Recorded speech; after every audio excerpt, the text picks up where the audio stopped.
Hello guys, अस्सलाम वालेकुम and welcome back to my channel. उम्मीद करता हूँ आप सब खैरियत से होंगे। आज का टॉपिक क्या है? आज का एक ऐसा बेहतरीन टॉपिक लाया हूँ जो इन्वेस्टमेंट और बिजनेस को ग्रोथ देने और बिजनेस को बढ़ाने के लिए बहुत आपको हेल्प करेगा। इसमें क्या चीज़ है, सबसे पहले मैं आपको बताता हूँ कि कैसे अगर आपके पास कुछ पैसे हैं, थोड़े पैसे हैं, तो उसको भी लगा के आप कैसे पैसे कमा सकते हैं।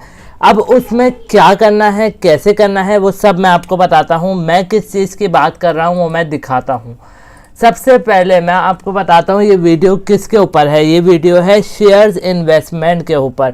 मज़े की एक चीज़ मैं आपको बताता हूँ कि कुछ टाइम पहले पाकिस्तान में एक ड्रामा आया था जिसमें आया था शेयर्स को एक करेक्टर था, उसने अब शेयर्स मार्केट में इन्वेस्ट किए थे और उसके बाद उसकी ऐसी ग्रोथ हुई उसकी, और बहुत अमीर हो गया। और इसलिए मैं आपको एक चीज़ और बताता हूँ, बड़ी बेहतरीन चीज़ है वो ये है, बहुत से लोगों को नहीं पता होगा कि उस ड्रामे के बाद ही पाकिस्तान में एकदम शेयर्स इन्वेस्टमेंट में इतनी ग्रोथ आई, लोगों ने इतनी तेज़ी से इन्वेस्ट किया कि शेयर्स मार्केट पाकिस्तान में बहुत ऊपर चली गई। अब मैं आपको बताता हूँ कि शेयर्स का मतलब क्या है। शेयर्स का मतलब ये है कि अगर कोई कंपनी है, उन्होंने अपना एक बिज़नेस खोला है, वो कहती है कि हमने 100 शेयर्स रख दिए। अब 100 शेयर्स का मतलब क्या है? मतलब अगर उनकी कंपनी 100% है तो उन्होंने 1%, 2% या फिर 50, 80, 90% ना उस परसेंट आपको दे दिया। मतलब अगर आपके ये कंपनी कहती है कि 100 शेयर्स हमने दिए हैं, अगर आप उसमें से 5 शेयर्स भी ख़रीदते हैं तो एक शेयर हो गया। अगर 1000 रुपये का भी एक शेयर होता है तो आप 1% उस कंपनी के मालिक बन गए, हिस्सेदार बन गए।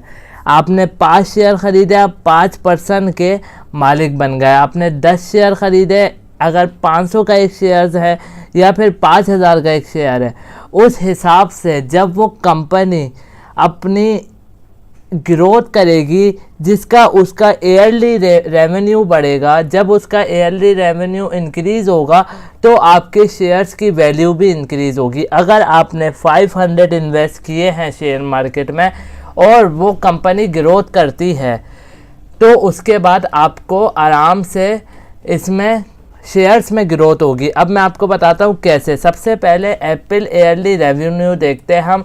एप्पल ने 2019 में 5.51% टू 74.515 बिलियन कमाए। 2020 में उसका क्या रेवेन्यू हुआ? इंक्रीज़ हुआ 33%। मतलब शेयर जिस बंदे ने इसकी अगर एक शेयर ख़रीदा था तो उस हिसाब से इसकी ग्रोथ 33% बढ़ी, 5% बढ़ी, फिर 33% बढ़ी, उसके बाद हो गए 365.817 बिलियन डॉलर्स। कितना उसको अगर उसने 5000 इन्वेस्ट किए थे, उसको 10 मिले, 10 के बाद 20 मिले, 20 के बाद 50 मिले। अब आप देखें तो 21 में इनकी एप्पल रेवेन्यू क्या थी? एप्पल कंपनी की रेवेन्यू 21 में 11% 387.54 बढ़ी, मतलब 365 थी, उसके बाद 387 हो गई। उसके बाद 30 जून का अभी हमें पता नहीं है कि क्या रेवेन्यू आएगा, पर ये बता रहे हैं कि 30 जून एंडिंग मंथ 12 फॉर रेवेन्यू, इसका ये रेवेन्यू है। अब मैं आपको दिखाता हूँ ऐसे ही माइक्रोसॉफ्ट पे अगर हम चलते हैं, माइक्रोसॉफ्ट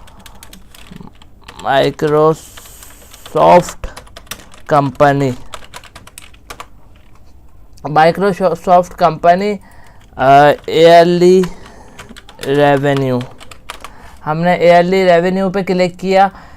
2019 में 13% इंक्रीज़ हुआ, 2020 में 17% इंक्रीज़ हुआ, 2021 में 17 पॉइंट कुछ % इंक्रीज़ हुआ। और जिसने मतलब माइक्रोसॉफ्ट ने जब अपने शेयर्स बेचे तो जिस बंदे ने वो शेयर्स ख़रीदे थे 5,000 के, 10,000 के, 20,000 के, 50,000 की, तो सोचो कि कितना हर साल उसकी ग्रोथ हो रही है। आप तो फ्री में सिर्फ पैसे थोड़े से इन्वेस्ट करके अच्छी ग्रोथ ले रहे हो।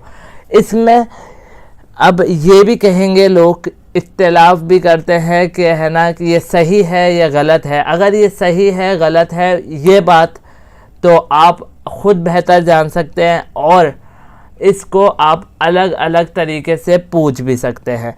लेकिन मेरा काम था आपको बिज़नेस का बताना कि कैसे आप बिज़नेस में इन्वेस्ट कर सकते हैं, और बिज़नेस में इन्वेस्ट करने के बाद अच्छे से अच्छे invest in a share market, business में इन्वेस्ट करने के बाद अच्छे से अच्छे पैसे कमा सकते हैं। तो उम्मीद करता हूँ आपको ये वीडियो अच्छी लगी हो। अगर ये वीडियो अच्छी लगी हो तो मेरे चैनल को लाइक, सब्सक्राइब, शेयर करते जाओ। ऐसे इन्फॉर्मेटिव वीडियोस आती रहेंगी, मुझे सपोर्ट करते रहो। Thank you so much, take care, अल्लाह हाफिज़, बाय।